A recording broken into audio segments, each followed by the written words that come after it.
Estamos aqui para dar voz ao povo, em defesa dos cidadãos, pela dignidade humana. Todos temos deveres, mas também todos temos direitos. Será que existe justiça? Isto é o povo a falar.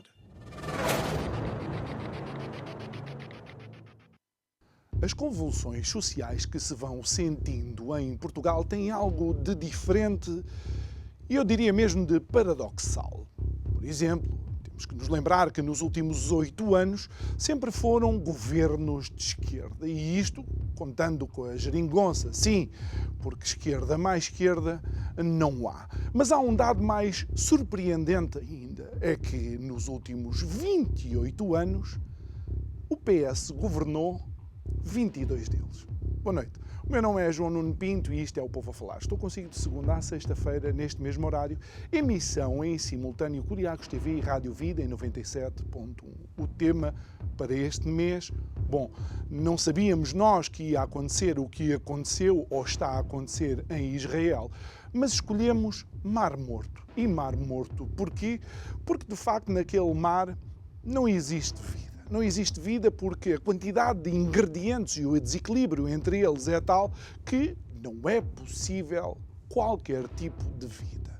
E olha, quando pensamos em ingredientes, faz-me pensar noutra coisa. Imagine que você vai a um restaurante e que a comida é intragável. E das 28 vezes que você foi a esse restaurante e que a comida não dava nem para o bobi nem para o tareco, o cozinheiro era o mesmo em 22 dessas vezes.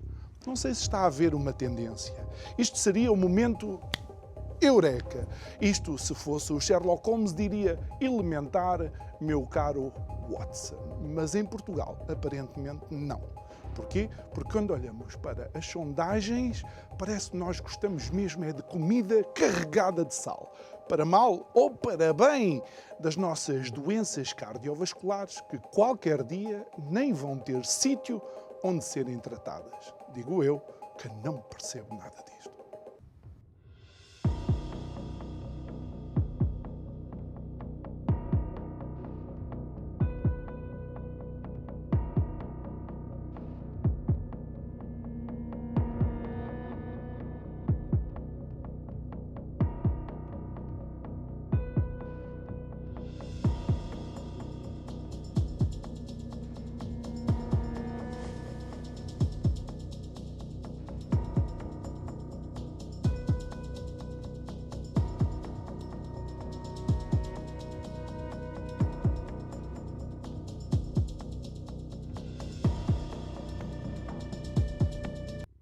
E é nosso convidado de hoje, alguém que não está presente aqui em estúdio. Vamos ter que fazer uma travessia atlântica para ouvirmos e conversarmos com o nosso convidado.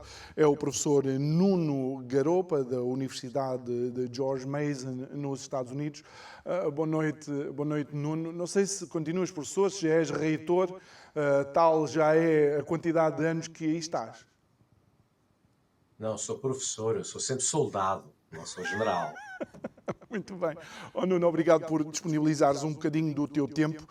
Eu, na minha nota introdutória, dei, de facto, aqui alguns indicadores que me parecem, pelo menos, caricatos.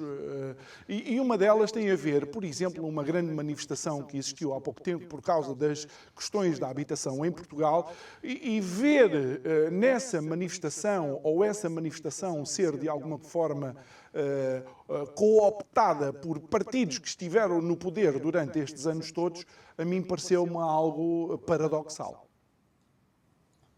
E repara, e é paradoxal, porque, vamos lá ver, há um problema de habitação em Portugal. Não penso que haja ninguém que vá dizer que não há problema. Há um problema, mas é um problema que é consequência de um conjunto de opções erradas dos vários governos. Agora, a esquerda finge que não fez parte desses governos. É como se o governo do PSD tivesse governado nos últimos 50 anos. Mas não é verdade. A verdade é que, desde 1995, como muito bem disseste, o Partido Socialista 22, 23, quase 30 anos. E, portanto, é verdade que há um problema grave, é verdade que não é fácil resolver e que as soluções que o Bloco de Esquerda e o PCP apresentam são soluções demagógicas. As soluções que a direita também apresenta também são algo demagógicas, porque o problema não é fácil de resolver. Agora, se a conversa é sobre de quem é a responsabilidade é maioritariamente do Partido Socialista e da esquerda, que teve 25 anos para fazer e não fez. Quando António Costa diz agora que são problemas estruturais e que 8 anos de governo não chegam, ele tem alguma razão. Mas, como se o Partido Socialista de José Sócrates e de António Guterres não tivesse existido. E que António Costa, por acaso, até foi ministro desses governos. Eu acho que um dos problemas em Portugal não é só do Partido Socialista, no fundo é de todos os partidos, exceto, vou abrir aqui exceção para os partidos que são novos, porque os partidos que são novos, mas os partidos que não são novos estão sempre a dizer que chegaram agora. Portanto, não estiveram cá nos últimos 8 anos, nem nos 10, nem 15, nem 30. E depois é paradoxal, como dizes, porque, por um lado, celebram o 25 de Abril como se fossem donos do 25 de Abril há 50 anos. Mas, por outro lado, chegaram agora e não têm responsabilidade nenhuma do que aconteceu. É evidente que na questão da habitação não há soluções fáceis. Penso mesmo que isto não se vai resolver a breve trecho.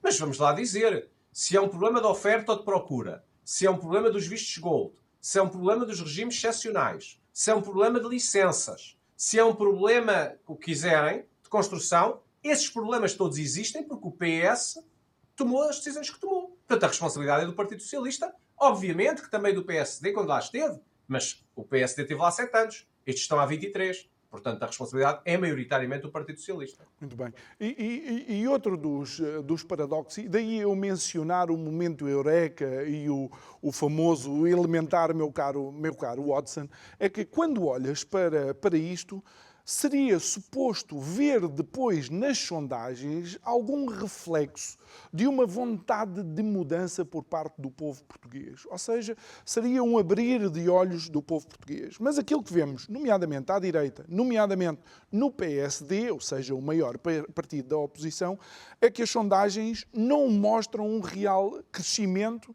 e muito menos distanciamento do PS. Sim, eu penso que o PSD o PSD tem vários problemas e eu até diria, para lançar já aqui para a nossa conversa, que eu até diria que o Montenegro é talvez o menor dos problemas que ele tem. O problema do PSD é que tem um problema estrutural que vem, evidentemente, da austeridade e de não se ter conseguido ainda superar essa mensagem da austeridade. Isso, obviamente, é um estigma que o PSD tem. E depois tem um problema nas sondagens, que já está muito claro, que é a consolidação do Chega. É que há uma enorme, digamos, diferença entre o discurso corrente das elites nas televisões e nos jornais, de que o PSD deve negar o Chega, de que o PSD deve apelar ao voto útil, de que a direita inteligente vai votar no PSD, e depois a realidade das sondagens. A realidade das sondagens mostra que o Chega está consolidado nos 12, 13%. Ora, com um partido com 12, 13% como o Chega, o PSD tem um problema muito, muito grave para resolver e que anda a fingir que não tem. Obviamente, isso vamos já ver nas eleições europeias e subsequentes. Eu diria que o PSD tem que combater o Chega. Mas para combater o Chega, o PSD tem que fazer o que não fez até agora, que é, porquê que o Chega tem 13%? Porquê que há pessoas que estão dispostas a votar no Chega? Não há 13% de pessoas, eu não acredito que haja, digamos, 1 milhão de pessoas que esteja de acordo com muitas das coisas que diz o André Ventura. O problema é que há muita gente que está farta. Está farta da corrupção. Está farta da classe política. Está farta dos negócios do Estado. E essas pessoas votam Chega por protesto.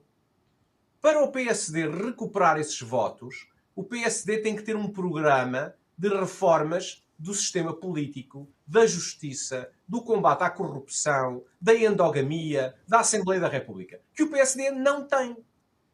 Porque o PSD, obviamente, é parte do problema. Portanto, enquanto o PSD não tiver esse programa reformista, e que vai criar problemas a pessoas do PSD, obviamente. Mas enquanto não tiver esse programa reformista, o PSD não sai dos 25%. Ou seja, há aqui aparentemente uma vontade do PSD de querer ser elitista à direita, mas o povo não quer saber de elites, o povo quer é saber de soluções. Eu penso que sim. Eu acho que, ao contrário do que também têm dito vários comentadores, uma das coisas que vai ajudar o Chega é a situação da Câmara Municipal de Lisboa. Porque vamos lá ver, tirando as pessoas do PSD, e que são claque do PSD, o que é que nós vemos na Câmara Municipal de Lisboa? Vemos que Carlos Moedas substituiu os boys do PS pelos boys do PSD. Mas o despesismo é o mesmo. A endogamia é a mesma. As contratações dos amigos são as mesmas. As práticas são as mesmas. Ora, há muita gente que não quer isso, que já disse, eu não quero substituir boys do PS por boys do PSD. Portanto, se isto é o que o PSD me oferece, então eu prefiro votar no Chega. E, obviamente, aproveitando este momento e uma entrevista de fundo, por assim dizer, que Luís Montenegro deu, deixa-me tentar sentir a tua opinião relativamente a algumas das coisas que foram ditas. Todos nós sabemos que Luís Montenegro se candidatou para trazer o PSD às sendas da vitória. No entanto, ele já disse que mesmo que percam nas eleições europeias, ele é recandidato à liderança do PSD. Mas repara, só isso ser conversa já é um mau sinal. Se o líder do PSD está lá para ganhar eleições, não faz conversa sobre derrotas. Mas eu acho que essa questão, em parte, vem também do problema da Madeira. Porque o PSD, da minha forma, disparatadamente, quis apostar nas eleições da Madeira, que são umas eleições regionais, de um contexto de 180 mil eleitores. Portanto, estamos a falar de uma região autónoma com um número muito limitado de eleitores, não é? Nós somos um país que tem, em eleitores que votam, à volta de 5,5 a 6 milhões de pessoas, não são 180 mil pessoas, e quis fazer dessa região o, digamos, exemplo do PSD vencedor. E correu mal, porque o PSD ganhou, mas perdeu a maioria absoluta. E com o CDS, ainda por cima. Ora, a partir daí, o Luís Montenegro entrou em disparates. O que a solução, o que as eleições na Madeira mostraram, é que o PSD não tem necessariamente um problema com os eleitores do PS. Na verdade, o PS também perdeu na Madeira. E o PS quase se despulmou na Madeira. O problema do PSD são o Chega. E vamos lá ver. O Chega não é que teve um bom resultado, é que teve um resultado espetacular na Madeira. Porque é um partido que não tem representação na Madeira, é um partido que tem um discurso anti-regiões autónomas, portanto, anti-autonomia da Madeira. É um partido que teve a comunicação social toda contra, que tem os comentadores todos contra, que tem o discurso permanentemente contra, e teve 9%. Portanto, podemos antecipar o que vai acontecer no continente. Olha, e eu acho que a direita continua a meter a cabeça na areia e a fingir que não percebe o problema. E deixa-me utilizar esse bypass até que tu querias para um outro momento da entrevista onde Luís Montenegro diz claramente: Chega nunca, geringonça jamais, pré-coligação com o CDS é possível. No entanto, na Madeira governam com o PAN. Claro, e isso também cria um problema, porque isso significa... reparem, eu acho que a comunicação social em Portugal e os comentadores têm estado muito a reforçar essa ideia de que o PSD não pode falar com o Chega porque isso desmobiliza o centro, e se o PSD quer ter o voto do centro, tem que desligar-se do Chega, o que é verdade, porque uma pessoa que está no centro, quem é moderado, centrista, pois obviamente não gosta que o PSD fale com o Chega e prefere a coligação com o PAN. Só que isso tem um custo. E eu não o fingi que não tem. É que para quem está à direita, para quem é um eleitor de direita, o que sai da Madeira é que o voto útil é no Chega, não é no PSD. Porque se eu votar no PSD, se eu for de direita e votar no PSD, é para fazerem coligações com o PAN? É para fazerem coligações à esquerda? Portanto, é bom para o eleitor de centro? É. Mas perde o eleitor à direita. Ora, não é claro que o PSD esteja em condições de perder eleitores à direita.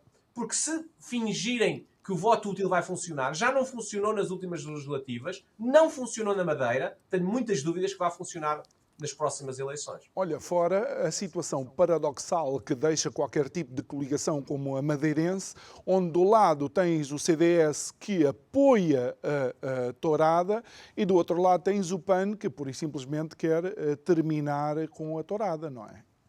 Claro, portanto, no contexto da Madeira, vamos lá ver, no Não é contexto grave da porque não Madeira há até é touradas. possível que essa coligação seja funcional, porque o PAN tem um deputado e, obviamente, a região autónoma da Madeira tem limitações nas suas competências próprias. Portanto, eu até acredito que essa solução seja possível, como a solução nos Açores. Sabemos que neste momento é um governo minoritário do PSD e do CDS, porque estão zangados com a IEL e estão zangados com o Chega dos Açores, mas o governo continua, porque são uma realidade. Agora, a nível nacional, isso não é possível compatibilizar. Quer dizer, um governo, imaginemos, de Luís Montenegro, Nuno Melo, apoiado no PAN, isso vai funcionar aonde? Portanto, tudo isso são disparates que o PSD não está a perceber, que só lhe criam problemas. Porque, reparem, um eleitor de direita que diga eu quero mudanças, eu estou farto do Partido Socialista, eu não quero mais o Partido Socialista, eu quero uma mudança a sério. Esse eleitor, o que se está a dizer é que se votar no PSD é para continuar tudo da mesma. Câmara de Lisboa é assim, na Madeira é assim, você vota PSD para continuar tudo da mesma. Você quer mesmo mudar, você quer uma implosão do sistema, você quer uma diferença, então tem que votar no Chega. E isso é uma mensagem que o PSD não está a perceber que está a passar, porque essa é a mensagem que o PSD está a passar. Tu crees que, de alguma forma, para a direita, quase que seria melhor, e isto, claro, estamos aqui a entrar, não digo na adivinhação, mas numa análise, se calhar, mais geral. Achas que para o PSD seria melhor assumir que é possível que exista uma geringonça à direita, que exista um acordo governamental ou de governo à direita pós-eleitoral? É possível que exista, como vemos noutros países e que são economias fortes e sociedades completamente funcionais? Eu acho que o problema de fazer uma geringonça à direita, na minha perspectiva, não é uma questão de cordão sanitário à volta do Chega. Isso é um disparate que me parece que o PSD está prisioneiro da lógica dos comentadores de Lisboa. O problema é o que é que o Chega quer para viabilizar um governo de centro-direita. E aí é que eu acho complicado a inconstância, a volúpia, a falta de coerência de André Ventura. Porque André Ventura defende uma coisa e o seu contrário. E, portanto, o que o PSD deveria estar a dizer é: nós não falamos com o Chega, mas não é porque o Chega são os malvados, ou porque o Chega são os fascistas que cheiram mal, ou os populistas malucos. É porque não percebemos o que é que o Chega quer. Okay. Quais são as reformas que o Chega quer? O Chega quer uma reforma da justiça como? Em quê? Não é com certeza a castração dos pedófilos, porque isso não é reforma de coisa nenhuma, não é? O Chega quer uma reforma da imigração e do CEF. Como é que se faz dentro da Constituição? Porque não é com certeza dizer não vem mais ninguém, porque isso não é possível dentro da União Europeia.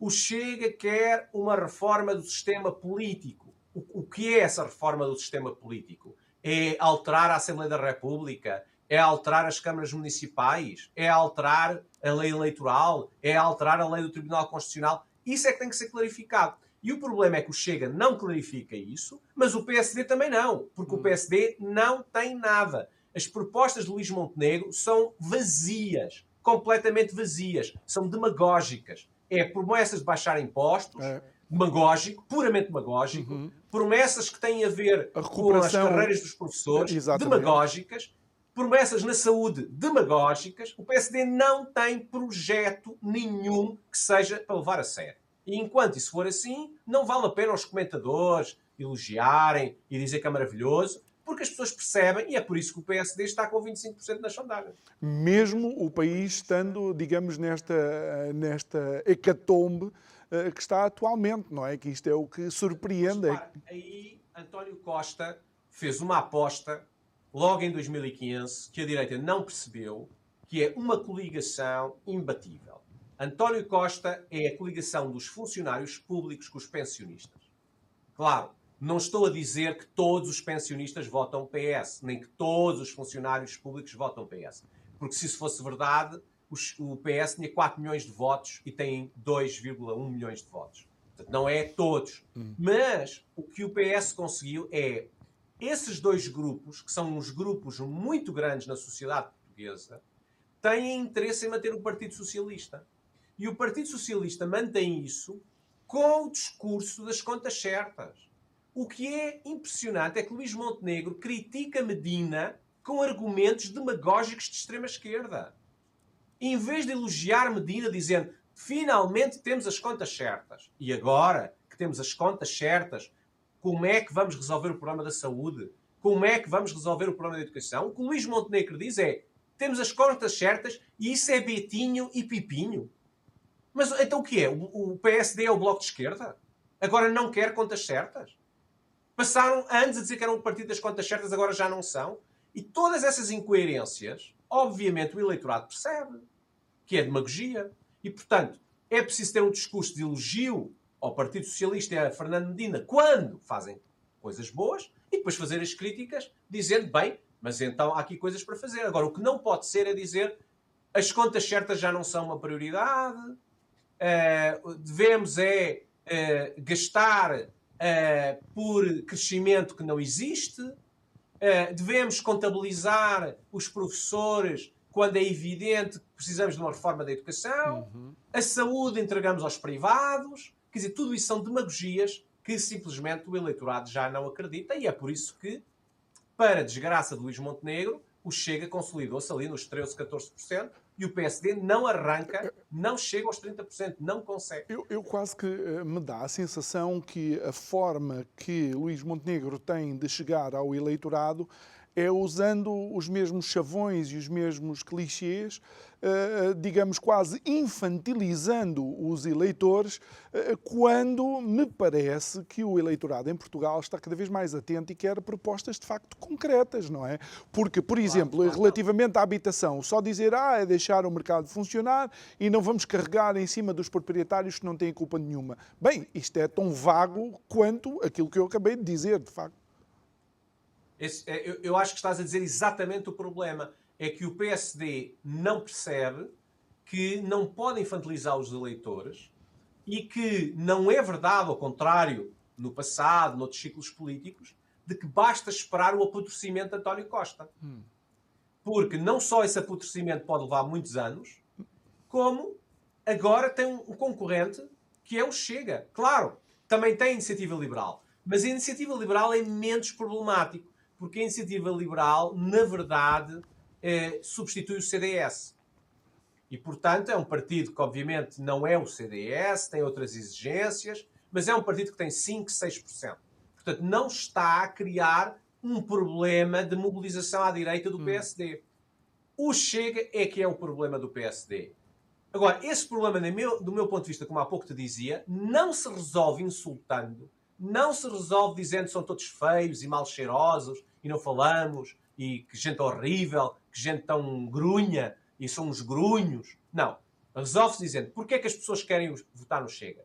Porque estão fartas de corrupção, estão fartas do Estado que não funciona. Bem, é isso que o PSD tem que resolver. E não resolve, como tu dizes, dizendo vamos deixar ao mercado, depois logo vemos, vamos tentar a mesma receita que já tentámos 50 vezes, vamos falar com a União Europeia. Não, isso não convence ninguém, quer dizer, o problema é, como disseste muito bem, a palavra é infantilizar o eleitorado não resulta. Olha, algo que me surpreendeu também na entrevista foi o condicionar de Pedro Passos Coelho e de outros adversários internos e quero-te transmitir o que é que Luís Montenegro disse sobre Pedro Passos Coelho.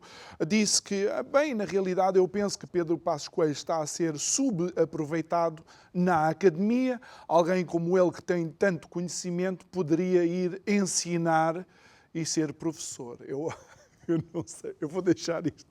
Vocês estão a comentar. Ora, Isso é uma decisão. A carreira académica de Pedro Passos Coelho é, antes de mais, uma decisão de Pedro Passos Coelho. Quer dizer, não vale a pena alguém estar a dizer se Pedro Passos Coelho... É quase como estar a dizer que Pedro Passos Coelho devia vestir fato de manhã e não devia vestir fato à tarde. Quer dizer, isso é o Pedro Passos Coelho é que tem que decidir. Agora, o problema de Luís Montenegro é que Luís Montenegro era o herdeiro de Pedro Passos Coelho. Não é? Quer dizer, ele apresentou-se assim. Não é que Pedro Passos Coelho tenha dito isso, mas Luís Montenegro apresentou-se como herdeiro de Pedro Passos Coelho. E a verdade é que ao fim de quase 2 anos de liderança, 1 ano e meio, isso não se consolidou numa realidade. Repara, mesmo do ponto de vista estratégico do PSD, o PSD neste momento nem consegue convencer Pedro Passos Coelho a ser candidato presidencial. Quer dizer, a sério que o candidato presidencial do PSD vai ser Luís Marcos Mendes? A 6 meses de umas legislativas? Esse é o candidato do PSD? Para o PSD levar uma sova nas eleições? Quer dizer, para André Ventura ir a umas eleições presidenciais e ter um resultado muito bom para depois ir a umas legislativas. Portanto, o PSD está simplesmente sem norte tático. Já nem é um programa político, não tem norte tático.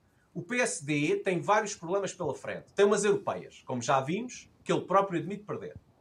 Tem umas autárquicas, logo em 2025, em outubro de 2025. Essas autárquicas, é verdade que possivelmente vai ganhar o Porto. Vamos ver, mas em princípio ganha o Porto. Mas há a questão de Lisboa. Exatamente. É que se Carlos Moedas perde Lisboa para Marta Temido, é um resultado muito complicado para o PSD. E é um resultado que não é implausível, porque Marta Temido, com uma coligação de esquerda, que meta o Bloco, o Livre e o PCP, Lisboa tem um eleitorado muito de esquerda, portanto é muito possível que Marta Temido achas ganhe possível, e desculpa a expressão, achas que é possível que o PCP, eu não quero usar a palavra, mas não vou usar, aceite... Não, o PCP fez parte da coligação de Jorge Sampaio, portanto não seria a primeira vez que o PCP integra uma coligação em Lisboa. A questão de... Na altura não havia o Bloco, é verdade, e que o PCP sim, e o mas Bloco questão... vão na mesma coligação... A minha questão, Nuno, com a Marta Temido é que a Marta Temido foi Ministra da Saúde, entrou no novo governo quando se pensava que ia ser remodelada e não sei se sabes todos os anticorpos que estão criados dentro da saúde relativamente a Marta Temido. E tu lembras de quem é que controla os sindicatos em Portugal, não é? Não, obviamente. E eu não acho que uma coligação de esquerda em Lisboa seja favas contadas.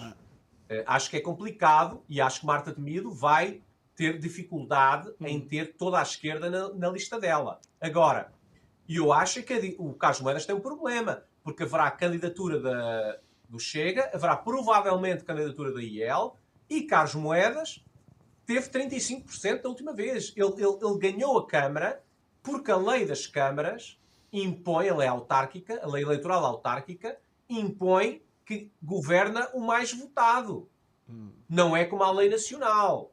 E, portanto, porque depois na Assembleia Municipal ele está empatado, mas é muito minoritário. Aliás, ele está sempre a dizer que não o deixam trabalhar porque ele está em muito minoria na Câmara e na Assembleia Municipal. Portanto, para mim, Lisboa 2025 não são favas contadas para o PSD. São uma situação complicada. Bem, depois repara, em fevereiro de 2026, janeiro, enfim, final de janeiro, tens as eleições presidenciais. Bem, se o PSD avança um candidato perdedor, só soma derrotas. E depois, em outubro de 2026, tens as legislativas. Ora, o PSD precisa de ganhar as presidenciais. Para isso, tem um candidato, o único candidato que tem alguma hipótese de ganhar é Pedro Passos Coelho. E isso é que Luís Montenegro devia estar a trabalhar. Não é dizer que Pedro Passos Coelho é académico e que fique lá na universidade e que não vai... Quer dizer, tudo são coisas que não são racionais. Não são racionais. E, portanto, preocupa-me que, de facto... E reparem, preocupa-me porquê? Porque não é que eu gosto muito do PSD. Aliás, já se percebeu, cada vez que eu venho ao teu programa, que não sou propriamente da claque PSD. Mas a questão é que, tal como em Lisboa, o país precisa de alternância. Ou seja, mesmo que seja para ficar tudo na mesma, isto em bom português para quem está a ouvir, mesmo que seja o mesmo, as moscas têm que mudar. Mesmo que seja mal cheiroso e que fique tudo na mesma. Mas as moscas têm que mudar. Porque o pior da democracia é quando nem as moscas mudam. E, portanto, nós precisamos de alternância. para ter um mínimo de democracia. Porque senão, como estavas a dizer na abertura do programa, quer dizer, a certa altura, o PS governa há 30 anos. O PS governa há 35 anos. Nós não podemos ter, nós temos que ter alternância. E não tem culpa de Se o nada. PSD não ganhar em 2026, vai até 2030 o PS. Não pode ser. Portanto, o PSD tem que arranjar a forma de ganhar. Olha, agora aqui duas questões. Uma tem a ver com as intervenções de Cavaco Silva e não sei até que ponto é que as intervenções de Aníbal Cavaco Silva têm mais ou menos feito alguma ressonância no eleitorado de direita. E a outra é recente, é o facto de Pedro Nuno Santos agora ser comentador num canal e o que é que isto poderá significar, por assim dizer, na carreira política de Pedro Nuno Santos. Deixa-me começar pela segunda. Eu a segunda só diria, mas há alguém na política portuguesa que não seja comentador? Quer dizer, parece-me que agora temos essa profissão de comentador. Antigamente chamávamos estas pessoas políticos. Agora chamamos-lhes comentadores. Pronto, é um problema de semântica. É evidente que nós, tirando, mais uma vez, Pedro Passos Coelho, mas todos os últimos grandes dirigentes portugueses são todos comentadores. José Sócrates foi comentador e era comentador antes de ser primeiro-ministro. Idem para Pedro Santana Lopes, idem para António Costa, idem para Marcelo Rebelo de Sousa. E, pelos vistos, agora querem fazer o mesmo com Marcos Mendes. Portanto, parece que nós vivemos no mundo dos comentadores. Só há comentadores. Portanto, acho que Pedro Nuno Santos quer ser primeiro-ministro, está no seu direito, pois é evidente. Eu também quero ser milionário e estou no meu direito de querer ser milionário. Toda a gente está no seu direito de ser o que sei lá. Tu, se calhar, queres ser, não sei, queres ser 50 anos mais jovem, não sei, as pessoas têm os seus direitos. Não, porque senão não te podia entrevistar. Ficava só com um aninho de idade. Mas pronto. Não, mas ias começar de novo? Não sei, quer dizer, as pessoas têm os seus sonhos, têm os seus direitos. Agora, objetivamente, eu acho que Pedro Nuno Santos sabe que em Portugal, de facto, ser comentador é uma forma de chegar a Primeiro-Ministro e a Presidente da República e é isso que ele está a fazer, não é? Portanto, parece-me que essa é a caminhada que ele está a fazer, veremos. Em relação a Cavaco Silva, eu acho que Cavaco Silva está mal aproveitado pelo PSD, sinceramente, porque repara, Cavaco Silva, cada vez que faz intervenções, são intervenções que polarizam. Ora bem, obviamente Cavaco Silva tem a idade que tem, quer dizer, mal vai o PSD e a direita se Cavaco Silva é a jovem esperança da direita. Quer dizer, eu acho que Cavaco Silva está ótimo para os 84 anos. Mas Cavaco Silva tem 84 anos, ele está ótimo. Mas tem 84 anos, ele não é jovem esperança da direita. Ele é o passado da direita. Ora bem, sendo esse passado da direita, e um passado que a direita, pelo menos a direita do PSD gosta, ele poderia ser a pessoa, por exemplo, para recuperar eleitores do Chega. Ele poderia ser a pessoa que o PSD usa como forma pedagógica de votem PSD, não votem Chega. Porque muito do eleitor do Chega aprecia Cavaco Silva e admira Cavaco Silva. E, portanto, Cavaco Silva poderia ser aproveitado para isso. Infelizmente não é. Ele é mal aproveitado pelo PSD. O PSD não tem um discurso consequente com as intervenções de Cavaco Silva, que eu acho, mais uma vez, que prova que não há objetivos táticos e estratégicos. Eu acho que Cavaco Silva, obviamente, faz as intervenções que quer. Cavaco Silva não vai atrás das pessoas, dos líderes do PSD. Mas podia ser enquadrado numa estratégia do PSD. Parece-me que não é o que é. Em contrapartida, acho que Marcelo Rebelo de Sousa continua a prejudicar o PSD, continua a prejudicar a direita, e a direita continua a não criticar Marcelo Rebelo de Sousa. O PSD continua a fingir que é o partido de Marcelo Rebelo de Sousa. Pronto, é um problema do PSD, vamos ver os resultados quando chegar a hora. Nuno, ainda antes de irmos aqui a um outro tema, não quero deixar de mencionar também aqui o CDS, que apesar de não ter representação parlamentar, vai tendo alguma exposição. Achas que é possível, com a liderança de Nuno Melo, o CDS vir a ter algum resultado positivo, que não em coligação? Eu penso que o CDS tem um problema que é não tem... Repara, o CDS vai perder o deputado europeu, não tem qualquer hipótese de ter 4% nas eleições europeias, penso que isso está ultrapassado. E para as legislativas, acredito que o CDS possa ter um deputado, porque repara, o líder anterior do CDS não foi eleito por um punhado de votos em Lisboa. Portanto, é possível que isso venha a ter. Agora, tenho muitas dúvidas que o CDS venha a ter outra vez 10 ou 20 deputados, como teve no passado. Isso tem a ver com erros estratégicos do CDS. Agora, o PSD, a certa altura, se tem um projeto de renovação da direita, como eu acho que devia ter, como eu estava a dizer, de reformas a sério, buscar pessoas novas, o PSD ele próprio devia estar interessado em ter o CDS nas suas listas.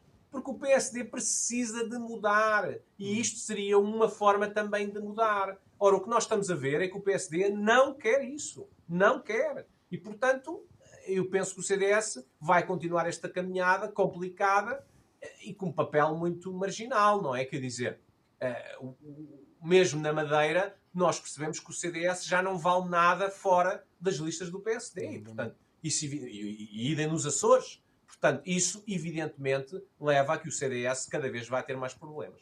Muito bem. Agora, relativamente à situação de Israel, algo que surpreendeu, ou talvez não, é a posição da maioria dos partidos de esquerda ou extrema-esquerda em Portugal relativamente à ação do Hamas, mas também da comunicação social, onde sucessivamente nós vemos determinados órgãos de comunicação social a ter demasiadas reticências em considerar o Hamas como um grupo terrorista.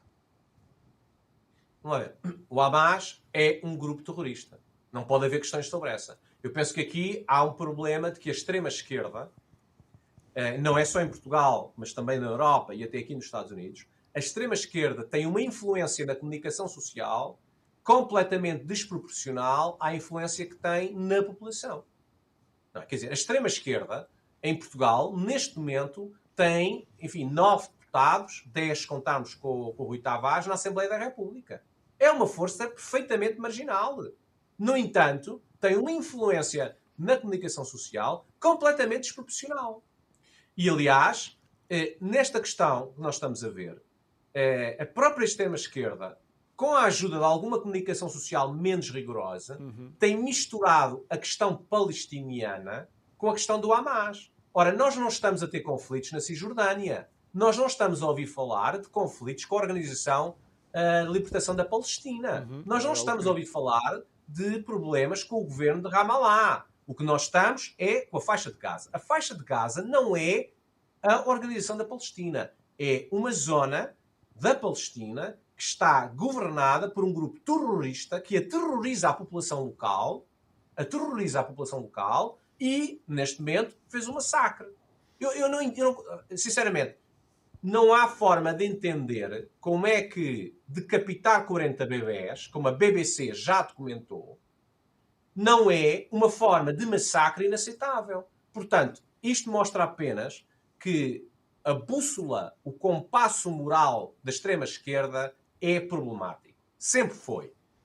São as mesmas pessoas que justificam os milhões de mortes do Stalin, que justificam os regimes totalitários comunistas, são as mesmas pessoas que justificam tudo isso.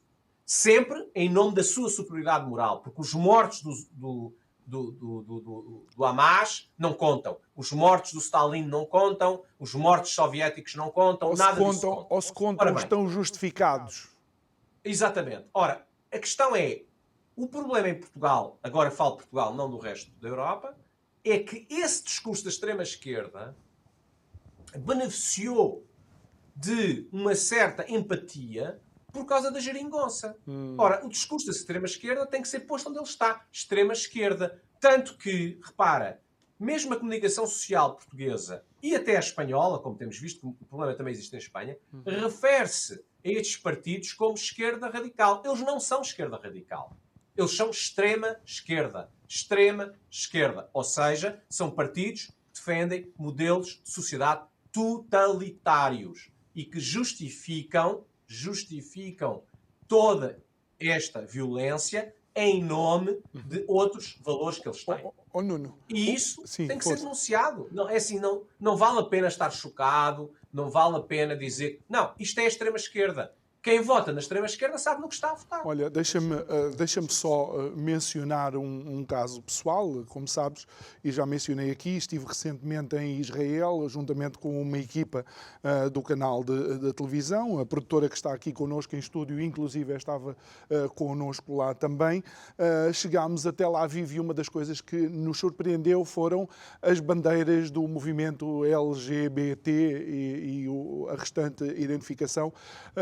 E eu já sabia antes que Tel Aviv tem a marcha do Pride, e isto acaba por ser eu não sei, eu fico num limbo a perguntar se os partidos que são apoiantes destas causas não têm a noção de que no sítio onde o Hamas governa, as pessoas não podem assumir a sua sexualidade.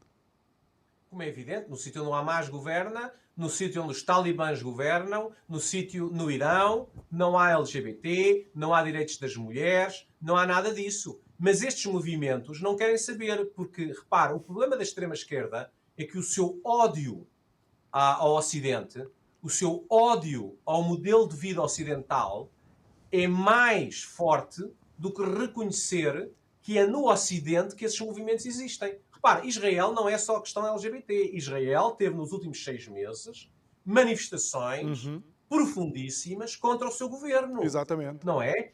Israel tem extrema-esquerda. Israel tem pessoas em Israel que criticam Israel. Tem manifestações a favor da Palestina em Israel. Ora, digam-me lá, tem na faixa de Gaza, partidos árabes no Knesset. Exato. Exatamente. Inclusive, os árabes e muçulmanos podem ir até ao Supremo Tribunal de Justiça. Com certeza. E quando não gostam das decisões, manifestam-se. E o atual governo israelita é um governo de direita que tem sido muito criticado pela esquerda por essas questões. Agora, expliquem-me lá, na faixa de Gaza, onde é que estão as manifestações a favor de Israel? Onde é que estão as manifestações da oposição? Onde é que estão as manifestações LGBT? Onde é que estão as manifestações das mulheres? Na faixa de Gaza não há. E não há porque é um sistema totalitário de um movimento terrorista totalitário que não permite liberdades, não permite expressão. Mas isto tem a ver com a velha questão da extrema-esquerda. A extrema-esquerda, em Portugal, tolera a democracia burguesa. Mas a extrema-esquerda não quer a democracia burguesa. A extrema-esquerda quer o que eles chamam a democracia do partido único. E, evidentemente, que é isso que o PCP e o Bloco de Esquerda fariam se tivessem os votos e a maioria. Não têm. Eles toleram a democracia burguesa, eles não querem a democracia burguesa. E, portanto, não nos vamos confundir. Isto não é dizer que o Partido Socialista não pode falar com o Bloco e com o PCP. Todas essas coisas são possíveis e eu não tenho qualquer objeção a que esses partidos tenham uma participação na vida democrática burguesa. Agora, não vamos esquecer o que é que eles defendem. E o que eles defendem são sistemas totalitários que, anacronicamente, eles chamam de sistemas de partidos únicos, que foi o que fizeram na União Soviética, em Cuba, na Coreia, na China e em todo lado. Não há um único país onde o Partido Comunista ou o Bloco tenham governado e que seja democrático, não é? E onde não fizeram, pois as coisas são como são, não é? Nuno, mas ainda em relação a isso, porque é que em Portugal, por exemplo, o Partido Comunista ainda é o último partido comunista verdadeiramente ortodoxo da Europa?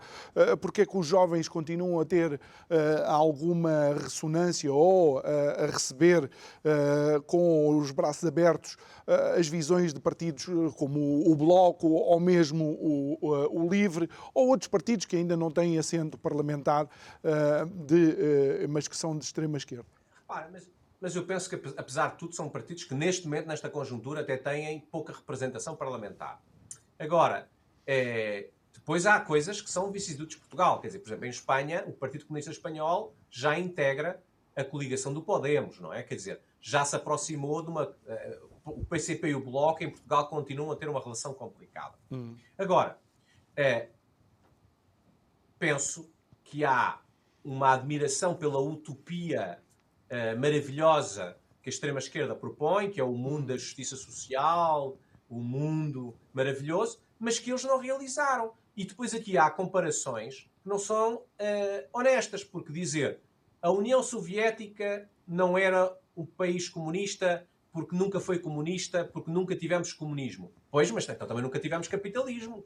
Porque os Estados Unidos não são um país capitalismo no sentido do capitalismo puro. Pois não, a União Soviética não era comunismo puro, como os Estados Unidos não é capitalismo puro. Olha, o mais giro de tudo, Nuno, o mais giro de tudo é que em Israel encontravas os kibbutz, que eram umas experiências sociais perfeitamente funcionais e que estavam mais próximos do comunismo e do socialismo. Aliás, como se sabe neste momento, o tal massacre que o Hamas fez a quem participava no Festival de Música, que terá morto aí cerca de 500 pessoas nesse Festival de Música, esse Festival de Música era um festival progressista. Exatamente. Portanto, essas são as pessoas que são uma espécie de bloco de esquerda de lá. Exatamente. O Hamas não teve contemplações. Não teve a perguntar, desculpe, o senhor é da esquerda ou é da direita? Nem perguntou se era israelita ou não. Toda a hipocrisia disto. Nem perguntou se era israelita ou não. Quer dizer... Nada. Portanto, o Hamas, que não é confundível com os palestinianos, como se anda a dizer, os palestinianos são uma coisa. O Hamas é outra coisa. E esse Hamas é uma organização terrorista. É como confundir o Afeganistão com os talibãs. É como confundir os sírios com o ISIS. Não, nós não podemos confundir populações com organizações terroristas. Agora, também nós estamos a perceber, e já vimos agora em Portugal e em Espanha, como de repente, por exemplo, para grande surpresa minha e de muitas pessoas na Península Ibérica, afinal a ETA não era assim tão má. Portanto, organizações terroristas que mataram muita gente, a ETA matou bebés, a ETA matou crianças, e agora descobrimos que a extrema-esquerda acha que a ETA é uma organização, pronto, era uma organização de libertação e que de vez em quando, pronto, errou e tal. Não, nós não podemos passar essa fronteira, porque isso é um problema moral. Ou nós temos uma Nuno, fronteira não podemos moral, passar essa fronteira. Quem comete atos de terrorismo é terrorista. Não podemos passar essa fronteira, mas tens Pedro Sánchez a tentar negociar com um foragido da justiça espanhola para viabilizar o seu governo. Por isso é que nós estamos a dizer, quando passamos essa fronteira, perdemos o nosso compasso, a nossa bússola moral. A partir do momento em que nós perdemos a nossa bússola moral, isso vai ter consequências trágicas para a nossa sociedade, e é por isso que, voltando à questão de Israel, independentemente da escalada que se vai seguir e da guerra que é inevitável agora, nós vamos ter consequências para o Ocidente e para a polarização das nossas sociedades e, de facto, para aquilo que é, neste momento, e viu-se nisso na extrema-esquerda, um sentimento de ódio. Quer dizer, a extrema-esquerda tem ódio aos valores ocidentais. É uma coisa absolutamente aberrante. Oh, Nuno, nós estamos já dentro do último minuto e meio do programa. Se pudesses deixar um conselho aos eleitores em Portugal, a que é que deveríamos dar atenção? Neste momento, eu acho que nós temos que dar atenção, essencialmente, àquilo que é o nosso crescimento económico. E parece-me que temos que começar a pensar que não podemos estar sempre a queixar-nos e a dizer que está tudo mal, e que a saúde está um caos, e que a educação está um caos, os transportes estão um caos, a habitação está um caos, e depois vamos votar nos mesmos. Ou ficar em casa. Isso é que não é solução. Portanto, em democracia, o voto é a arma do cidadão. Se votam nos mesmos, têm os mesmos problemas. Isto é como há um ditado em inglês, Sim, traduzido para português, se pagam amendoins, têm macacos.